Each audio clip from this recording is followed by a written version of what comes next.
Business analyst Nagendra Sai గారు కూడా డిబేట్లో జాయిన్ అవుతున్నారు. ప్రభు గారు 2025 గడిచిపోయింది. గతంలో మీరు చాలా అంచనాలు వేశారు.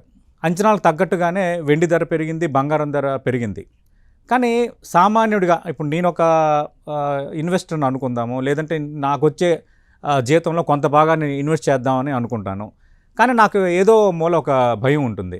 సరే, ఇంకా బిజినెస్ అనలిస్టులు చెప్తారు, కొన్నిసార్లు ఒక మాట అంటారు, మా అంచనా అని అంటారు. ఆ అంచనా అన్న పదంలోనే ఒక రకమైన అనుమానం, ఎందుకంటే ఒక గ్యారంటీ లేదన్నది కామన్గా అందరికీ ఉండే మాట. 2025లో గోల్డ్ ఊహించిన రేటుకి వెళ్ళింది, ఆల్ టైమ్ రికార్డు. 2 వెండి, అసలు వెండి అనేది ఎప్పుడు కూడా ఒక సామాన్యంగా మనం చూస్తాం, కానీ బంగారంతో ఈక్వల్గా వెండిపై కూడా ఇన్వెస్ట్ చేయొచ్చు అని 2025 మనకి చెబుతోంది. కానీ రియల్ ఎస్టేట్కి సంబంధించి కొందరిలో కొంత పెదవిరుపు ఉంది. But where as stock market, mutual funds మీద కొంత అవగాహన పెరిగింది, ఎక్కువ మంది ఇన్వెస్ట్ చేశారు. నాకు తెలిసిన ఫ్రెండ్స్ చాలామంది ఇన్వెస్ట్ చేశారు, ఎప్పుడు పెట్టనిది. కానీ ఇంకా స్టాక్ మార్కెట్ మీద కొంత భయాలు అయితే వెంటాడుతున్నాయి. కొత్తగా క్రిప్టో కరెన్సీలు రావటము, ఇంకా రకరకాల వేలో ఇన్వెస్ట్ చేస్తే ఎక్కువ డబ్బులు వస్తాయని చెప్పటం, ఇదంతా కామన్గా జరుగుతుంది.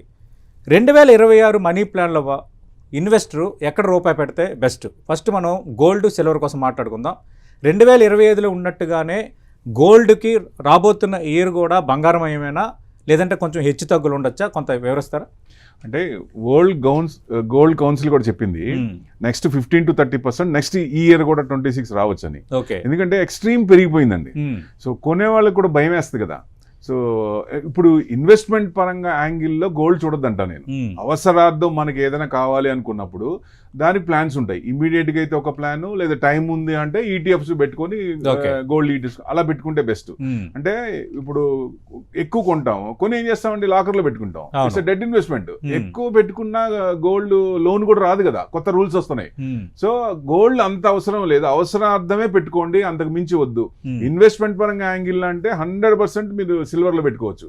సో ఎందుకు అంటే కన్స్ట్రక్టివ్ గా పెరుగుతోంది. ఇదివరకు అంతకు ముందు మనకు ఫస్ట్ 75 వచ్చినప్పుడు పారాబోలిక్ పాత్ తీసుకొని బాగా పడిపోయింది.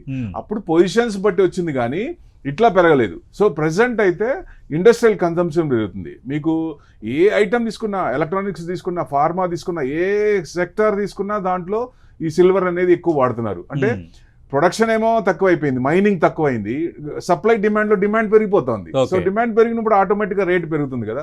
ఇప్పుడున్న కంపెనీలకే ఉన్న సప్లై తక్కువ ఉంది. సో ఫ్యూచర్ లో నెక్స్ట్ 5 years మనం అనుకుంటే ఆ వచ్చే కంపెనీలకు కూడా ఆ పర్సంటేజ్ సరిపోవట్లేదు. సో ఆ డిమాండ్ అనేది ఇంకా పెరుగుతూనే ఉంటది, రేట్ అనేది ఇంకా పెరగచ్చు. కానీ నెక్స్ట్ మనం 2 lakhs దాకా అనుకున్నప్పుడు 2 lakhs రీచ్ అయింది. సో ఇక్కడ నుంచి మళ్ళీ నెక్స్ట్ టార్గెట్ అంటే 2.5 పెట్టుకోవచ్చు. అంటే అప్పటి పొజిషన్ బట్టి మళ్ళీ మార్కెట్ స్ట్రాటజీలో ఏదైనా మార్పులు వస్తే పారాబోలిక్ పాత్ వస్తుంది దాంట్లో.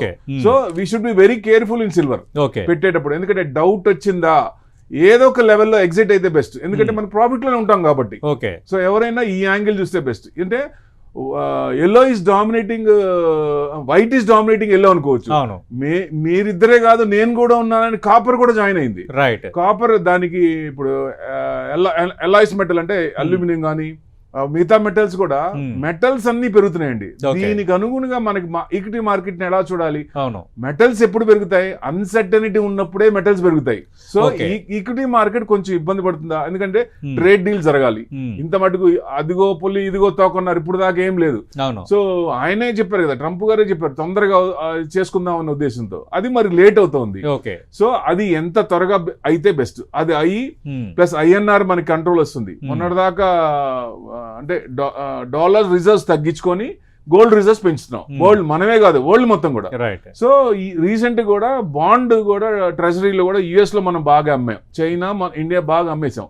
సో అమ్మేసినప్పుడు 9150 INRకి వెళ్ళినప్పుడు డాలర్స్ కూడా మనం విక్రయించాం. సో అందుకని మెజర్స్ అనేది ఆర్బీఐ తీసుకోవాల్సిందే. డెఫినెట్లీ ఓవర్ ఎ పీరియడ్ చిన్నగా 75 to 70 వచ్చే అవకాశాలు ఉంటాయి. సో ఈ ఏదైనా కానీ equity is the best and always any time. ఎందుకంటే మార్కెట్ పడుతున్నప్పుడు ఇది అవకాశం, సదవకాశం. తమిళియన్స్ కి అమావాస్యలో ఇన్వెస్టర్స్ కి మార్కెట్ పడినప్పుడు ఆ అవకాశాన్ని అందిపుచ్చుకోమంటాను. ఎందుకంటే మనం అనుకున్నప్పుడు మంచి రేట్లో రావు. సో ఆ మార్కెట్ ట్రెండ్ ని మనం పట్టుకోవాలి కాబట్టి. సో అవి తగ్గినప్పుడు నాలెడ్జ్, డిసిప్లిన్, పేషెన్స్ ఈ 3 ఉండాలి ఎవరికైనా. ఇవి ఉన్నాయనుకోండి, దానికి టైం ఇచ్చామా, మార్కెట్ ట్రెండ్ మనం పట్టుకున్నాం. మీరు అంటున్నట్టు 3వది ఉండటం లేదు.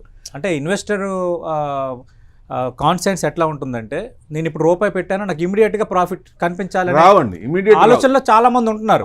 మన ట్రెండ్ మార్కెట్ పట్టుకోదు, మార్కెట్ ట్రెండ్ మనం పట్టుకోవాలి. రైట్. పట్టుకున్నప్పుడు పేషెన్స్ ఉన్నప్పుడు డెఫినెట్ గా ఈల్డ్స్ అనేది వస్తాయి. సో లాంగ్ టర్మ్ అనుకంటే ప్రెసెంట్ పాస్ట్ రికార్డ్ తీసుకుంటే మీరు ఆ సంవత్సరం కానీ 2 years కానీ మార్కెట్ ఇవ్వండి, నెక్స్ట్ ఇయర్ 3 years కలిపి వచ్చింది. So it's record is there.